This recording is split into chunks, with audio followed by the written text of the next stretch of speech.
All right. Hello, everybody. Welcome. I hope everyone's doing well and their semesters are winding down and grades are getting done and papers are being finished. So thank you all for joining.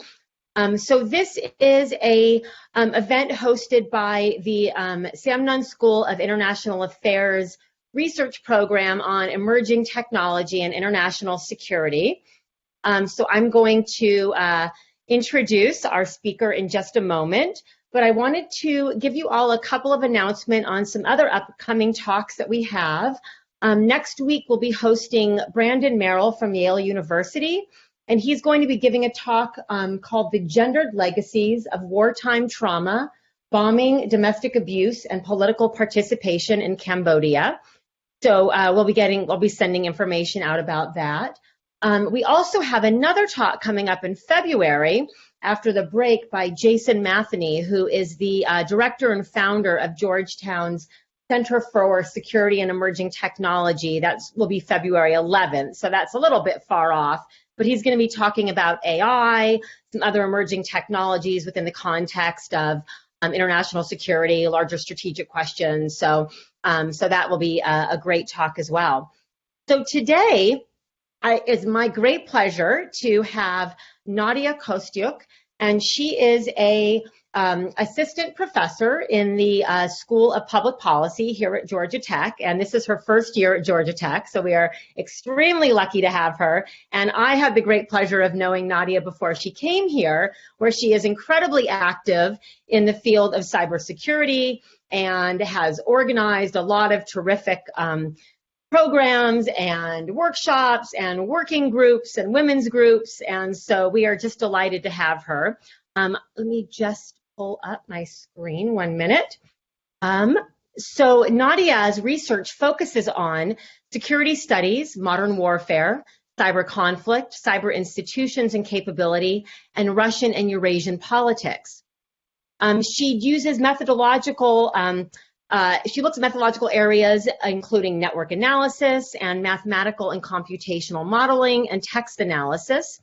And her research has been published widely, Journal of Peace Research, Journal of Conflict Resolution, Journal of Global Security Studies, Journal of Strategic Security, Cyber Defense Review, and the Institute of Electrical and Electronics Engineers. Her research has been supported by the Belfer Center of Science and Technology at Harvard's Kennedy School, the Department of Computer Science, and the Fletcher School of Law and Diplomacy at Tufts University, the Cybersecurity, Internet, Governance, Digital Economy, and Civic Tech Initiatives at Columbia University, SIPA, School of International and Public Affairs. He is also the core organizer of the Digital Issues Discussion Group, and she received her PhD from University of Michigan, and she is currently a fellow at the East-West Institute of Global Cooperation in Cyberspace Initiative. So I'm going to turn it over to Nadiya, who's going to give a presentation, and I wanted to ask that if you have a question, you'll see on your screen here, there is a Q&A button.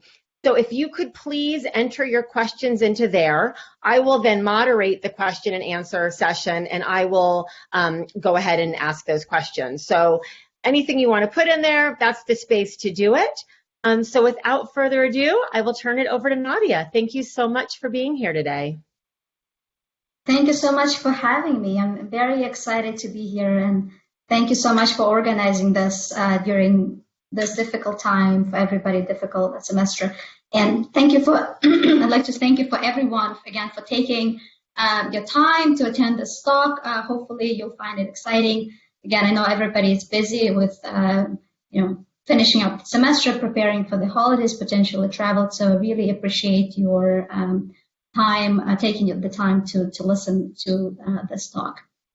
So today I will present a smaller project over this larger project that I'm working on cyber capacity, and I will explain to you the global diffusion of the cyber strategy.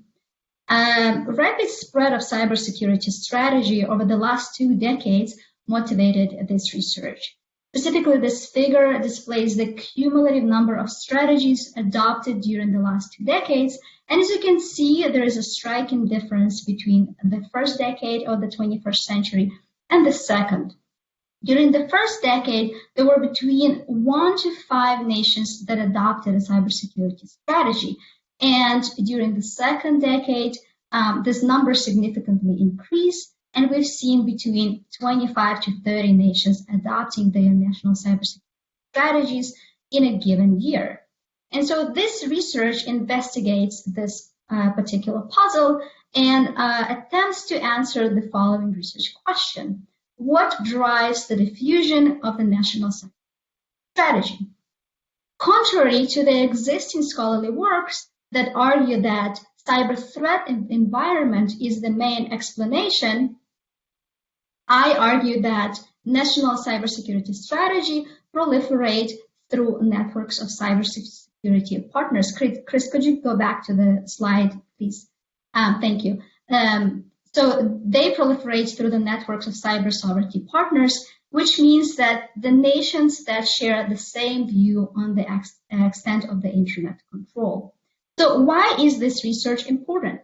I argue that this research makes a number of contributions. First, next slide, please. It helps us better understand how policies diffuse in the information age. Existing scholarly works on the effect of globalization, they generally focus on the spread of liberal economic ideas, bilateral investment treaties, human trafficking laws, and technological and military innovations. But they fail to explain the effect of globalization of policies that explain the diffusion of, that address the diffusion of information and communication. Second, this research examines the main drivers of the adoption of cybersecurity strategies. And again, existing works on these topics, they are generally descriptive, they are either comparative or country-specific. And by providing the first of global account of the spread of cybersecurity strategy, I aim to understand the motives that drive the cybersecurity strategy creation in order to form a better understanding of the strategy that shapes the information communication technology environment of each country. So what is the cybersecurity strategy? It is a careful plan or methods of protecting both informational and non-informational assets through the ICT infrastructure for achieving particular national goal, usually over a long period of time. I argue that cybersecurity strategies are costly signals because they signal to domestic and international communities the significance of countries' leadership, the significance that the country's leadership attributes to cybersecurity. Next slide, please. Specifically, cybersecurity strategies are one of the first public signals that provide a comprehensive breakdown of the measures that the country plans to implement, and also they signal the first effort that the national leaders take to develop defensive responses to cyber threats. These documents, they highlight generally the following areas. First, they explain high-level objectives, principles, priorities that the nation takes to address cybersecurity. Second, they explain the steps that the country will take to achieve these goals. Next, it lists a number of stakeholders, and also it distributes the responsibility between these different stakeholders to implement the identified steps. And also, lastly, it says the country's cybersecurity agenda and priorities for the next years. So, what drives the adoption of cybersecurity strategy? As I mentioned, existing works that argue that global cyber threat environment is the main driver. And specifically, there are two possible explanations or evaluation of the cyber threat environment. Either the country or region experience a significant number of cyber attacks or a large cyber attack, or the countries are just paying attention to the global changes of the cyber threat environment, and they are reacting to it. And so the main logic of this explanation built on the existing interest capacity framework from the international relations theory that explains the proliferation of nuclear weapons, civil space capabilities, and drones. But I argue that cyber threats alone do not necessarily tell how the country will react to them and also what capabilities it decides to build. For instance, some countries believe that the best way to tackle threat might be through building more interconnectedness, while others believe that the best way is to disconnect oneself from the global network. And so what drives this decision lies beyond the threat perception. And so I incorporate that logic into my explanation, and I view the strategy adoption as an example of policy diffusion. And particularly, I argue that, next slide please, national cybersecurity strategy proliferate through networks of cyber sovereignty partners, those nations that share the same view on the extent of the internet control. So what exactly does that means? It means that if the nation adopted the strategy, if a group of nations that share the same view on the extent of the internet control have already adopted their cybersecurity strategy, then you are more likely to adopt a cybersecurity strategy shortly after. So why is this the case? An effective cybersecurity strategy seeks to balance accepted norms of a country with the opportunities presented by the internet. And so what I argue is that when the country adopts a cybersecurity strategy, especially the first one, the government has to think about the role the internet plays within its society, the challenges and the opportunities it presents, and also how it would like to regulate it and whether it would like to regulate it, to what extent. And so currently there are two views, there are two camps of nations that have different views on this subject. So on the one hand, we have nations that advocate internet as a global open medium. Next slide, please. And these nations are led by the United States. They advocate for the open internet. On the other side, we have nations that advocate for the state control over the internet. They advocate for the so-called splinternet, and these nations are led by Russia and China. So these positions on the internet control, they are either explicitly or implicitly stated in the country's national strategies. So for instance, we have an example of the German national strategy, which is next slide, please.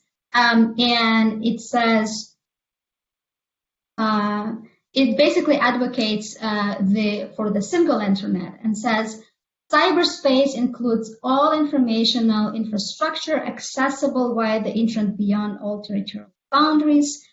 Given the global nature of information communication technology, international coordination and appropriate networks focusing on foreign and security policy aspects are indispensable.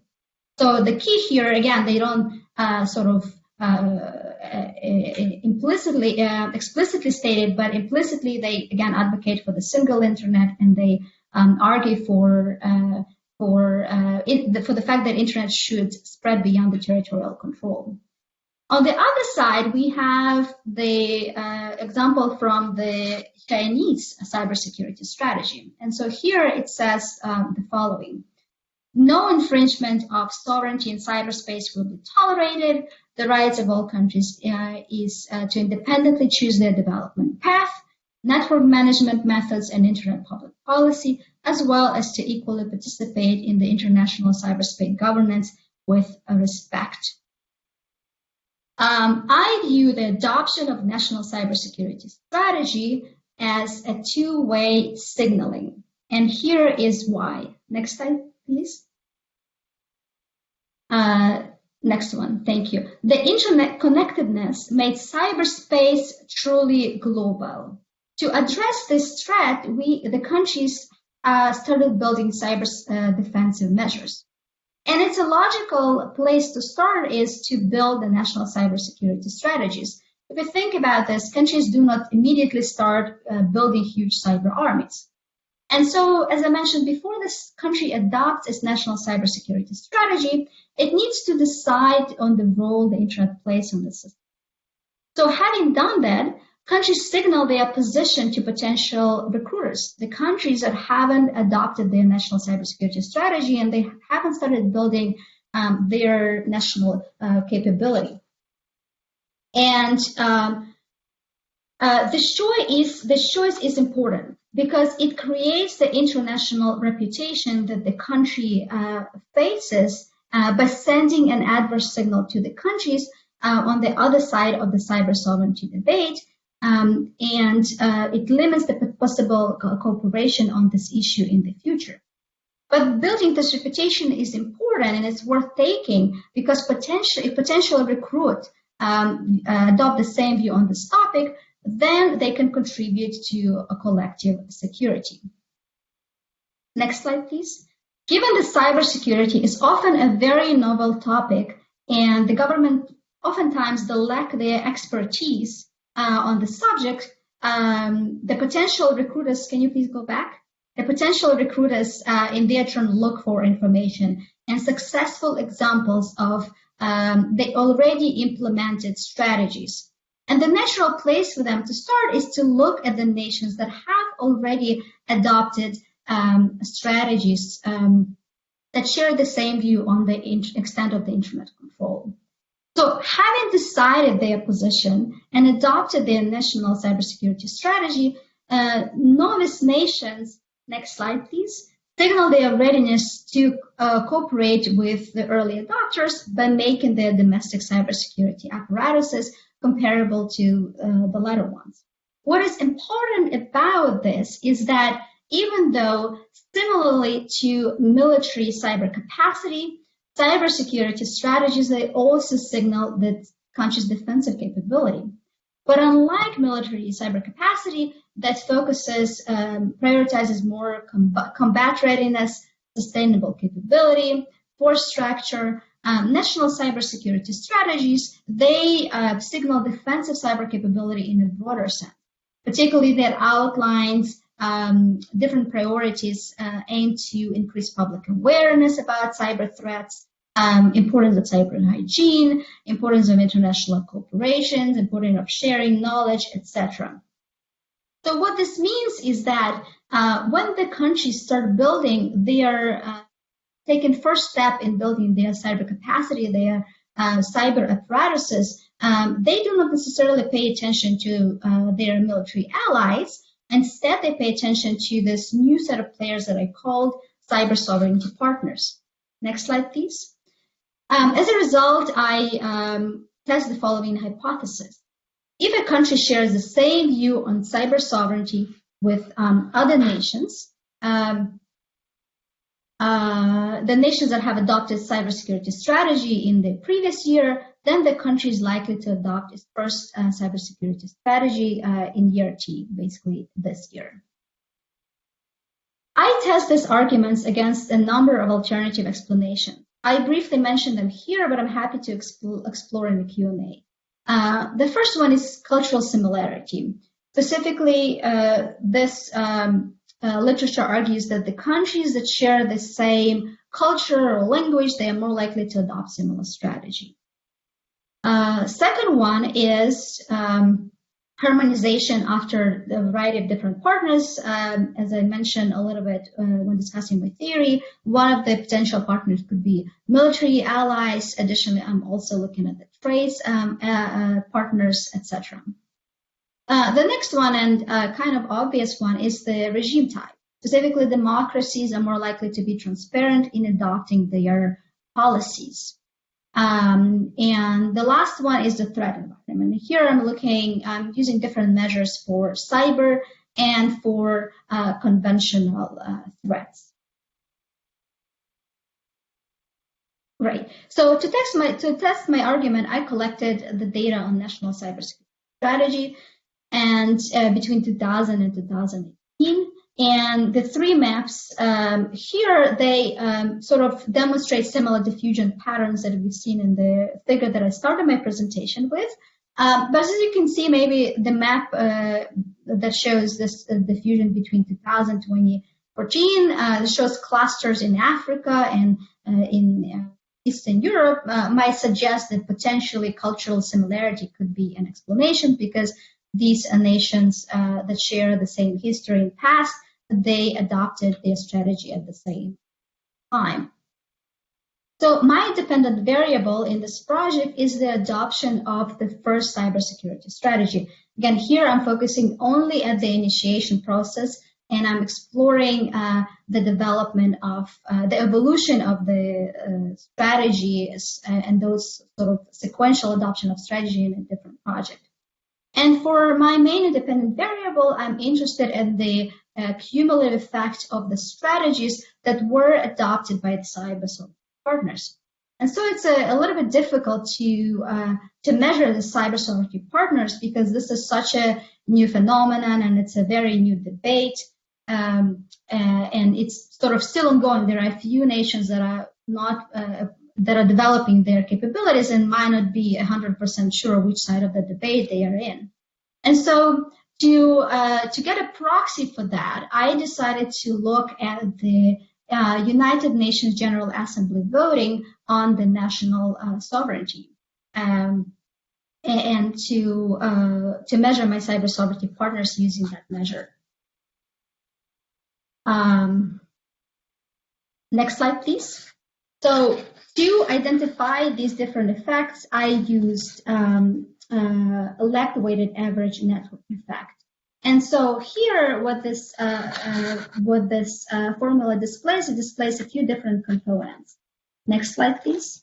So the first component is demonstrate basically the spatial weights metrics that captures the country's neighborhood. So here, the neighborhood could be anything. Could be allies, could be trade partners, could be cyber sovereignty partners. The summation of this W, it stays for the weight of the relationship between the two nations relative to the national total relationship with other nations in a given area of international relations. So what exactly it means? So if you have only 5 trading partners, right? Or for instance, let's think about North Korea. It has only a few trading partners, and mostly China it plays a huge role. And so the impact of the economic policies adopted by China will have a huge weight on the North Korean decision to adopt or make changes to its economic policy. But if you're a nation that has a lot of partnership, you have 20 different partnerships, and each of them play, let's say, 5% or less, then the changes in their sort of economic environment will play a smaller role. So here I'm using the same sort of analogy. And so Y on the right side of the equation stands for the binary variable that says whether the country have adopted cyber security strategy in the previous year. So the overall effect of this W, next slide please, is the total effect of the countries adopting the cyber security strategy in the previous year. So I am using this W and plugging it into the proportional hazard model. And so here, next slide please, I am estimating the relative risk of the country adopting cybersecurity strategy on the right side, on the left side of the equation, and on the right side we have the same W that I just explained, plus a number of exogenous variables. And so here I include the regime type, the effect whether the country relies on the internet, I measure the threat environment, etc. So next, I present my results. Next slide, please. Next slide, please. Thank you. Great. So this is just a summary, and here again, I just plug in sort of the main summary of the main. So the important thing here is because we have, we're looking at the hazard ratio. So the key here to remember is that if the coefficient is larger than 1, then it signals for positive association between dependent and independent variable. If it's between 0 and 1, it signals the negative association, right? So it's a little bit more different than regular regression. And so here I have the coefficients and also the confidence interval. And what is consistent across all the different models is that there is a positive statistically significant association between the fact that the countries adopted, the cyber sovereignty partners adopted their strategy in the previous period, and the fact that the country adopted its own cybersecurity strategy this period. And almost across the models, we also have the positive effect of democracy and the positive effect of the internet users, which is not surprising. So one thing that I decided to show you is to look at the interaction of all these different variables.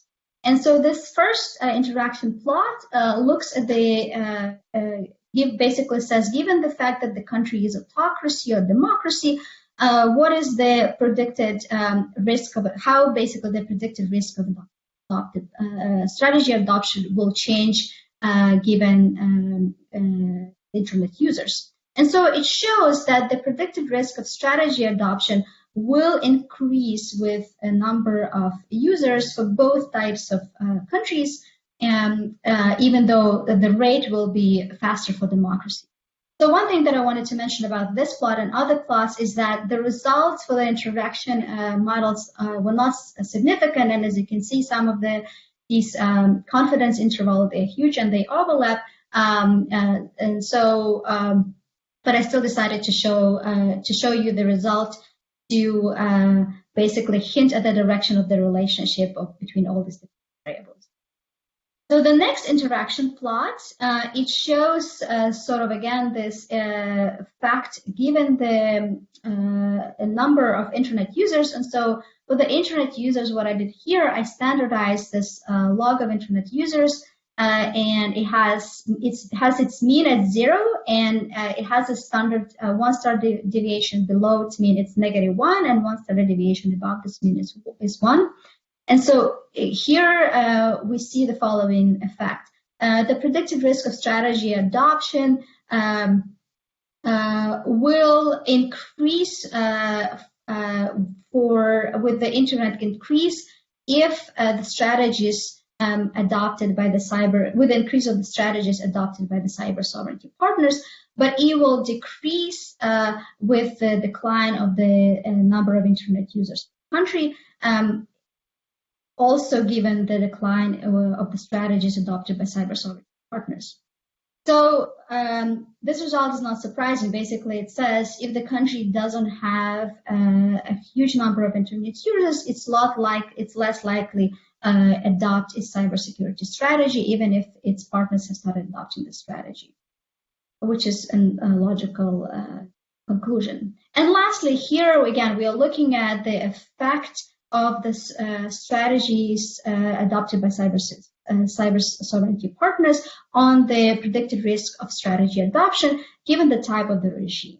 And here it says that for both autocracy and democracies, this effect increases, but the rate of this change is much faster for democracy. Next slide, please. So basically, my results demonstrate positive statistically significant correlation between adoption of the strategy and strategies weighted by cyber sovereignty partners. And this result is robust to a number of different specifications. I'm not going to explain them now, but just sort of quickly list them. I used alternative network measures. I used different measures of cyber sovereignty partners. I believe different measures of adopted strategies, and also I used different models. Next slide, please. Great, thank you. And so basically what this work demonstrates, as I mentioned, sort of the key undertaking from this research is that strategies evolve through this network of cyber sovereignty partners. And so what it means is that we, in addition to all these sort of known networks that we know, allies, trade partners, geographical neighbors, etc., or even rivalries, we potentially might have the new networks that is currently evolving through, I call it cyber diplomacy. And so this is something that I'm exploring in another project, looking at how the cyber capacity dissolves through these networks of cyber diplomacy, and also how countries try to build their cyber capacity through these exchanges. Additionally, what I'm also exploring in my other research, I'm also looking at the sort of strategy and doctrine evolution. Here I just presented to you just the initial first step, but I'm interested in understanding how this cyber capacity in the form of strategy and diplomacy evolves over time. And lastly, I am interested in understanding the organizational changes. So in addition to strategy and diplomacy, I'm looking at how different countries create their sort of civilian, I call it civilian bureaucracy and military bureaucracy. In one of my projects, I explain how the networks of military allies, they shape the development of military cyber capacity. And so hopefully all these different branches of this project will help shed some light on this very important but still understudied phenomena of state cyber capacity, and how this phenomena is potentially changing or not the balance of power, and how it affects a lot of different components of the area of international relations. Thank you so much for your time. Thank you, Chris, for your patience with my slides, and for you all for your patience with my slides. And I look forward to Q&A. All right. Thank you, Nadiya. That was so interesting. Terrific talk. I really enjoyed it. I have a bunch of questions. There are also some questions in the Q&A and the chat, but I'm going to take the hosting prerogative and ask you one question now, and then I'll turn it to others, and then if we have time, I'll come back. But I guess maybe this is just the nature of me coming from like thinking about conflict all the time and thinking about threat environment. Is I mean, I was surprised that that you sort of had a different the threat environment wasn't really like the explanation that you were advancing, right? You're coming at it from a different point of view. But I wonder if the threat environment determines voting record in some way, right? Like if states are more or less likely to have a more sort of like open approach toward it, toward policies, or a more kind of closed sort of state control, like if that is somehow affected in some way by the threat environment. And I think related, it made me think if, you had, the different rate of adoption between democracies and autocracies. And I wonder if that's somehow related to the threat environment or the kinds of challenges that states are facing. So, if you could just maybe address that for a minute. No, so you basically, absolutely, it could be the case. I didn't think about it that way, but basically you're suggesting that threat environments should be like mediation effect. So threat environment affects voting records, and voting records affects the could be the only difficulty with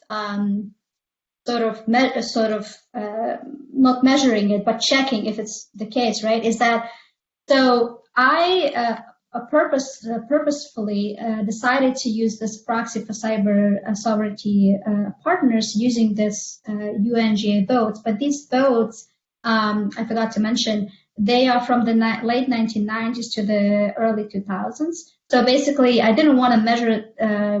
I don't want to have potential heterogeneity, right? To have like measuring the same thing with the same thing if they're too close enough.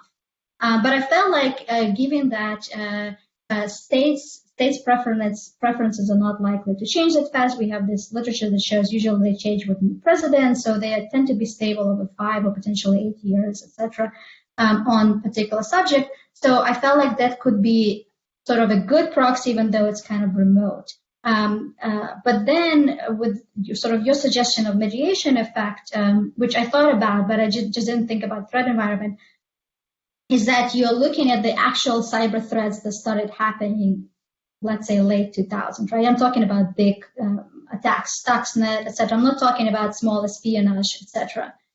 So that makes it a little bit difficult to test your argument. I feel like this topic is so new. We need a little bit more.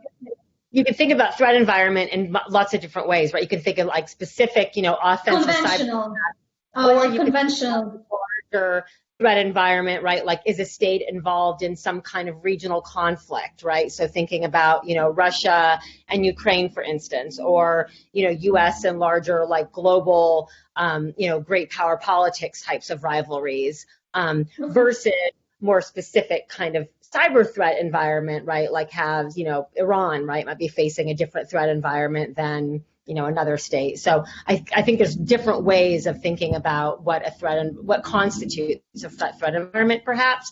I don't know. I'm just, No, you're absolutely right. And I do have in the paper, I use the conventional threats, the myths that for instance, you gave an example. I test them, I include them as a control variable. But also I look at the effect, whether the strategies adopted by the country's rivalries are going to have an effect. Because let's say, U.S. creates cyber command, that China reacts and tries to adopt sort of some similar different sort of structure, but still increases military cyber capacity. So I'll look at that too, but I didn't use the mediation technique, but I'll be happy to do it and report it back to you. This is great. I have many more questions, but I'm going to turn to some of the others, and then if we have time, I'll come back. So our first question was from Dr. James Logan, asked, what are your thoughts on MITRE ATT&CK, a globally accessible knowledge base of adversary tactics and techniques based on real-world observations? Can you repeat it again? What are your thoughts on MITRE ATT&CK, a globally accessible knowledge base of adversary tactics and techniques based on real-world observations?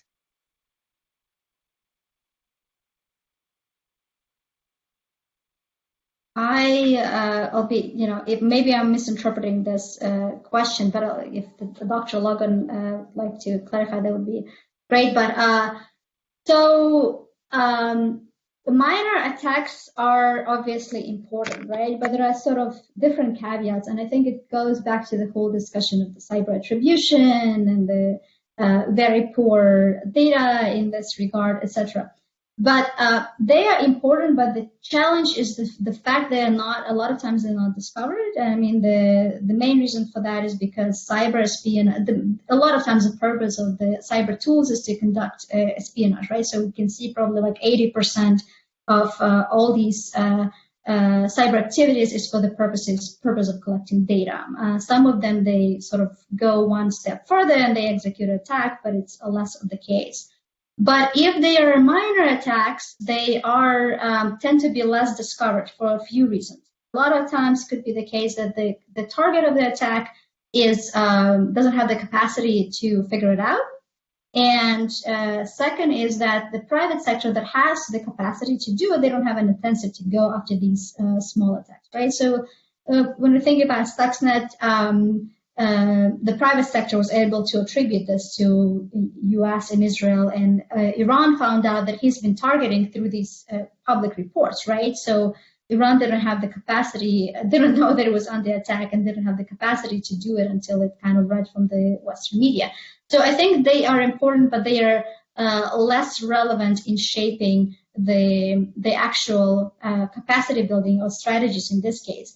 So if we look even at the preamble of some of these national strategies, a lot of them, they refer to particular incidents, and they will say, given Russia's activities, or given Stuxnet, or given etc., we are very worried about the changes in the global threat environment, therefore we're going to adopt the strategies. So they might be reacting to these sort of changes in global rapid effect. They look at the country like the US and think, if the US cannot, defend itself from election interference, we should also start doing something because it's an important issue.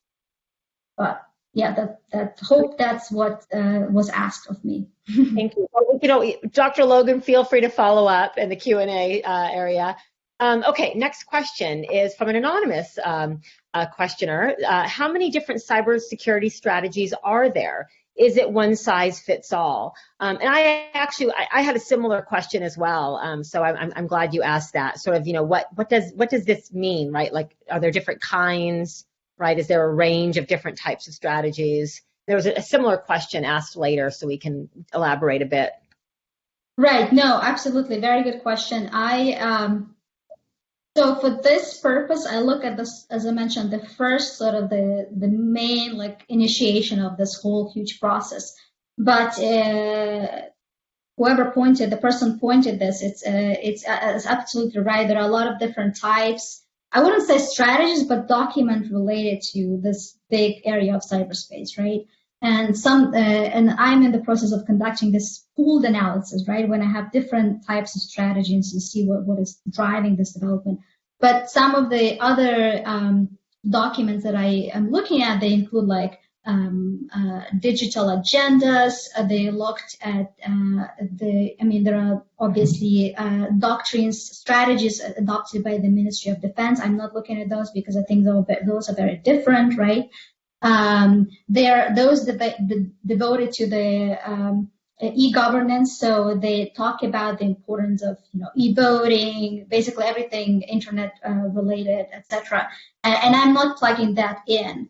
I'm looking at that sort of separate research. So, for instance, to give a example, Denmark, different agencies within Denmark, after they adopted the first strategies, they started each ministry started adopting their own cybersecurity strategy. So Ministry of Transportation has its own strategy, Ministry of Health has its own strategy, and I think maybe communication, something like that. So obviously these strategies would be different, but they're kind of adopted later. Most of them are adopted 2018, 2019. But in this project, I only look at the first one that are like sort of very general. Let us put a little, stand on this issue and just initiate the process for now. But in other project, I'm looking at the others.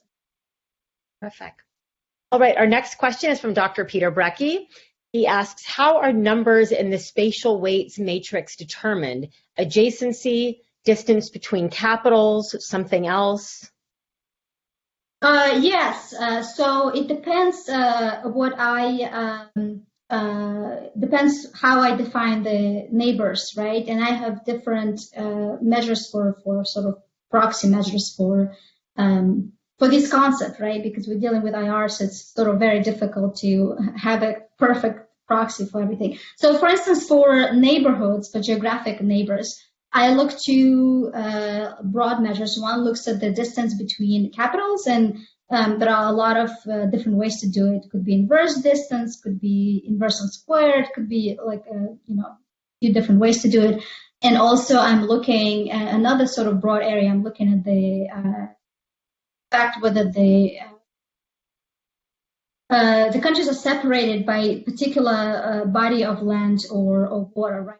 Different ways, basically contiguity measure. Different proxies for this, like I think like 100 miles, 150 miles, etc. So I'm trying that as well. Yeah. Great. Our next question is similar to the first question, but a slightly different take. So it's a good follow-up. Fred Plan asks, could you provide a real-world example of a specific national-level cyber strategy diffusing from one country to another? In particular, an example that jumps geographies would be interesting, such as two countries that share cyber sovereignty but are not geographic neighbors. I can read it again if you want. I know it's sometimes. No, I'm thinking it's a very good question. Yeah. I mean, U.S. Western Europe obviously jumps geography, but it's they are similar in a lot of. So I think related to this question, and I think I need to something that I need to address in this paper is that we have all these countries of different networks of countries, geographic neighbors, or more liberal countries, democracies, different groups, different divisions, sort of trade partnerships, etc. And then sort of I'm suggesting this new concept of cyber sovereignty partners. The issue that we have, I wouldn't say it's very specific for my study, but in general in observational studies and the data we are dealing with, there are a lot of these concepts or these networks that overlapped, and they are correlated to some extent. So what I'm planning to do in the next revision of this paper is to try to tease out like how much of this cyber sovereignty partnership network is potentially absorbed by these other types of networks. And the good sort of sign for me is that I control for these different types of networks, and despite this control, the result, the positive statistically significant association remain. But I think it's once I do that, I could potentially probably think a better answer for this question, because the immediate examples that come to me, again, the U.S., Western Europe. I mean, Greece is one example that was voting for cyber sovereignty, but it wasn't. But it's a democracy, right? So it's a democratic nation, but it wants to have the state control, and it's technically surrounded by the sort of not surrounded exactly, but it's very close to Western Europe. So maybe Greece is an example that's higher. The classical one of obviously Russia, China, all these stands in Central Asia, they all against single internet. Yeah, I would say Greece. All right. Okay, so our next question, I see AS, so perhaps that's Dr. Adam Stolberg, but the question is, how rapidly do cyber strategies need to evolve? Monthly, weekly, daily? And so in general, so I guess I'll provide two different explanations. So if we're talking about my data, so as I said, I'm looking at the initiation of the strategy adoption, and I'm not looking how they evolve over time. But if we talk about the evolution of strategies, as I mentioned, there are a lot of different types of strategies, right? Or documents related. I would say the documents related to cybersecurity that governments adopt. So if we're talking about this most like general one, it depends on the country. So I think in general, I would say 5-year period. But for some nations, I think Luxembourg changed the strategy maybe like every 2 or 3 years. But also in addition to these sort of general strategies that I mentioned, for instance, like the White House, they released the international cybersecurity strategy, and there are changes in the doctrine that happens. So if you look at all these additional initiatives or the development of the cybersecurity documents by the government, probably once a year from different ministries.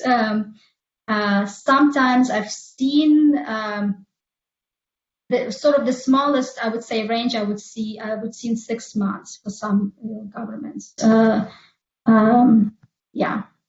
I don't know if they need to evolve as soon. I mean, given again the rapid changes in the environment, but that's what I've seen.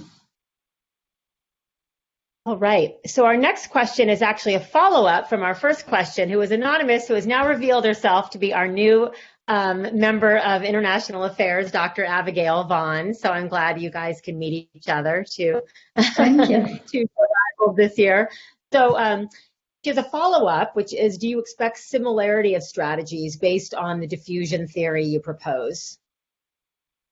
I do, and I'm something that I'm working on. I'm looking at the text analysis to do that. The only problem with the text analysis is, so I can look at different sort of topics and areas that they cover, but it's a little bit more complicated to, I mean, not complicated, but it's some of the strategies sort of they are not translated into English. I mean, sort of these are the, I would say, the usual examples, the usual hurdle that one has to face, but in text analysis. But this is something that I'm currently working on. Yeah, that's a great question. I was actually wondering the same thing about the different types. Yeah, the similarity of strategies or differences. And actually, I have a, well, I'll go to the, I'll come back to myself.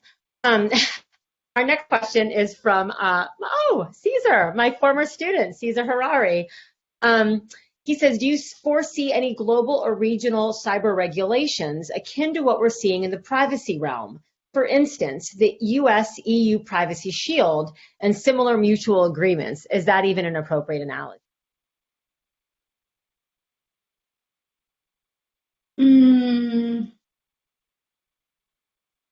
So what I see, so right there's obviously sort of the movement kind of right on the low now, but there's a movement to develop cyber norms through UNGE, and now we have this working group led by Russia. Obviously, there is more, I would say, coordination of the development of particular strategies by the EU, and the EU has its own strategy, and based on that, the other EU members that sort of borrow from this, EU strategy. From my sort of diplomacy project that I'm currently looking at, and I just finished collecting data for that, is that there's a lot of individual exchanges on different topics where countries sometimes share knowledge, or they conduct joint military exercises with a cyber component to build their cyber capacity. Or sometimes these exchanges are held under larger umbrellas. Again, it could be through African Union, or it could be through NATO. But I cannot pinpoint to like one particular example that is that is a good analogy to the example that Caesar proposed. Thank you. So I guess there are no other questions. So I have a question which I guess is sort of related to Dr. Vaughn's question about the sort of types of strategies. So you had said something really interesting at the beginning of the talk about how cyber strategies can act as a sort of costly signal in a way. Right. So I was really interested. That intrigued me, and I guess, of course, because, we think about costly signals as ways of, coercing our adversaries, or, getting states to do what we want them to do, or not do things we don't want them to do. And so I guess my question is, how is this process of diffusion, right, a costly signal? I can see how it's a signal, but how is it a costly signal, right? Like, how does it impose cost on the adopter of a particular strategy? And then I guess similarly is like, what does it signal? Does it signal your sort of type, right? Does it signal that you're the kind of state that's not going to engage in offensive cyber operations, or that you're more interested in, developing, defenses to, different offensive capabilities or things like that? So I guess it's just more of a clarification, a question about these kinds of concepts in the strategies themselves. Yes, no, this is great. I was also debating whether it should be costly signal or cheap talk, right? Right, because some on the other hand, you can argue that, oh, this is just a strategy. Who cares? Could be just like there for show. Nobody's going to act on it or something. So I, in my in the paper, I had a little bit more time. I'm explaining basically the process the following way. So the countries, when they adopt any sort of, when they start building their cybersecurity strategies, they sort of demonstrate that I call this like they establish their global player reputation. What it means is that with the growth and changes of cyber threat environments, there has been a lot of discussion about the fact that nations should be able to defend their own networks. It's not that the US or other important ally can go and defend them, right? The whole, I guess, concept of extended deterrence doesn't work as well in cyberspace, and so they needed to put up their resources into at least start the process. And so we think this discussion was taken at least at the UNFC at the beginning of 2010 and 2009, where there were discussion around the resolutions adopted at the time and saying, okay, you have to go back, you should start developing your own capabilities, and then ideally you should report what you have done.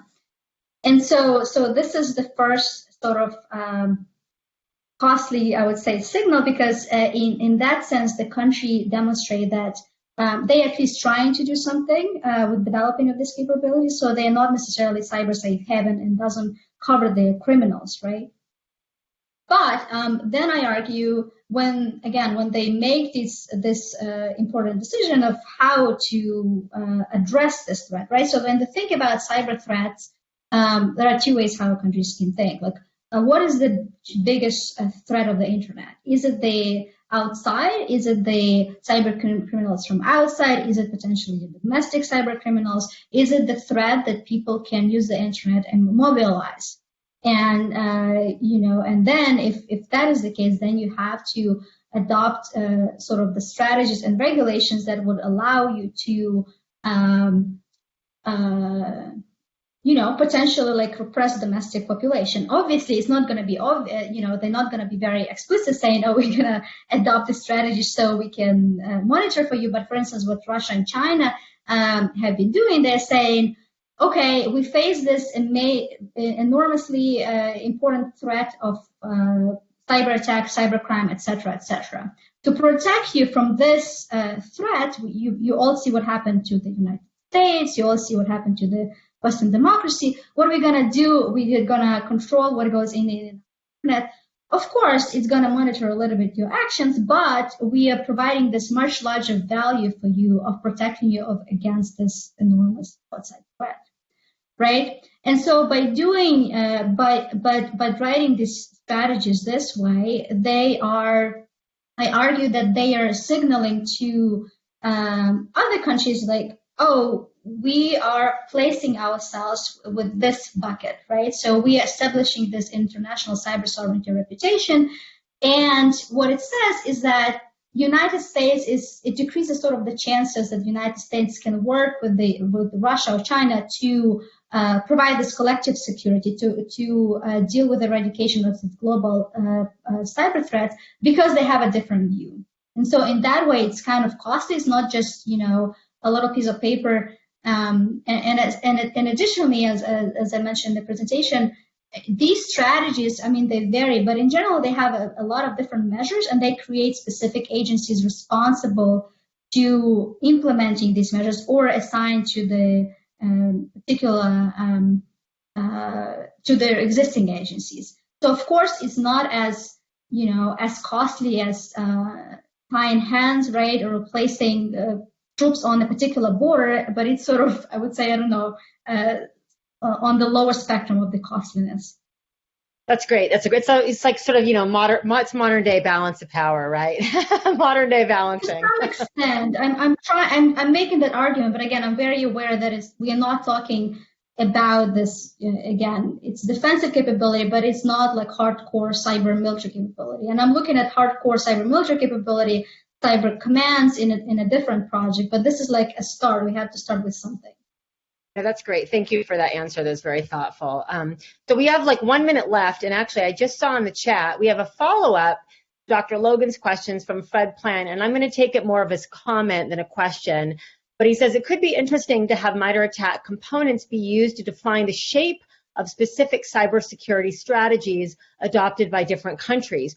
Perhaps a way to characterize the specific actions or preferences of specific actor groups attributed to specific countries. That's a lot of steps, though, from the tactical, micro, individual level all the way back up to macro, national level measurement. So it's an interesting comment. No, this is great. And I think something that I would like to do more in using the text analysis to see what is the percentage of to look at obviously the issues covered in the strategy, but also look at how much, let's say, the percentage of the text is being devoted, let's say, to cybercrime.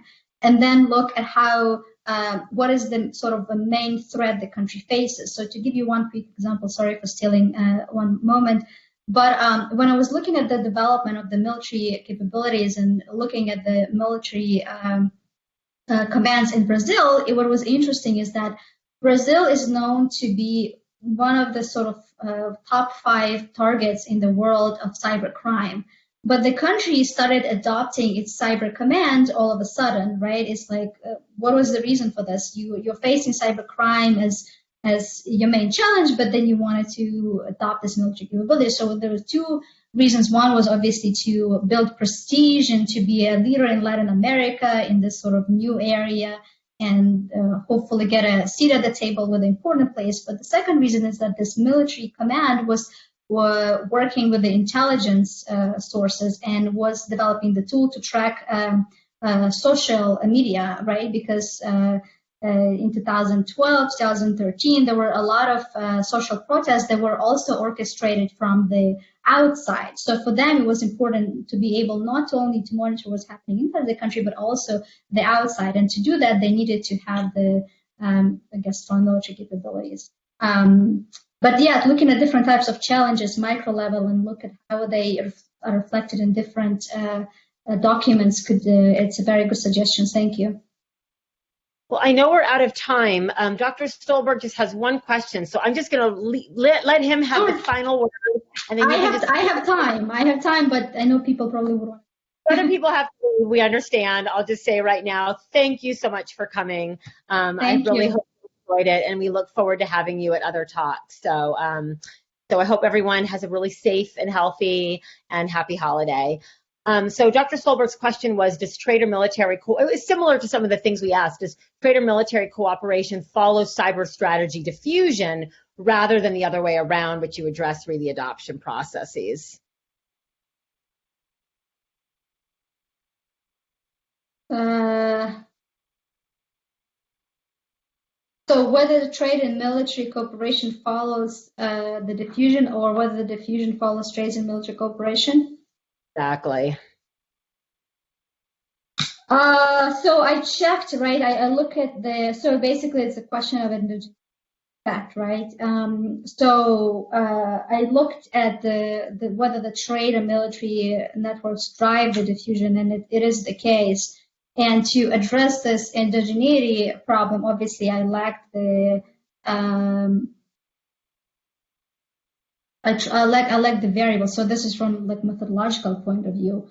I haven't. I don't look. So I can tell for sure that military. It doesn't follow necessarily military alliance, because I mentioned briefly in my talk that it's a.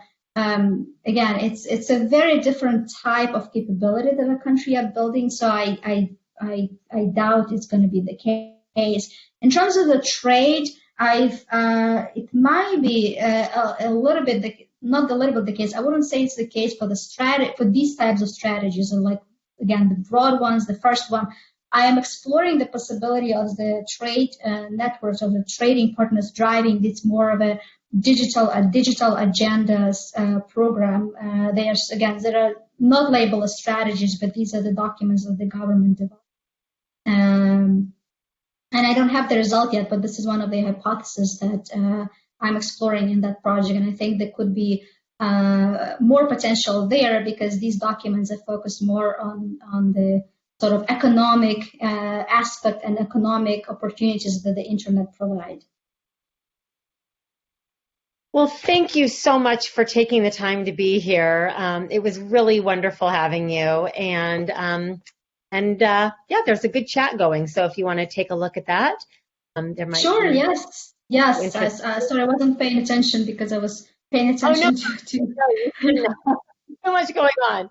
All right, everyone. Have a great day. Thanks so much for coming. Take care. Bye-bye. Bye.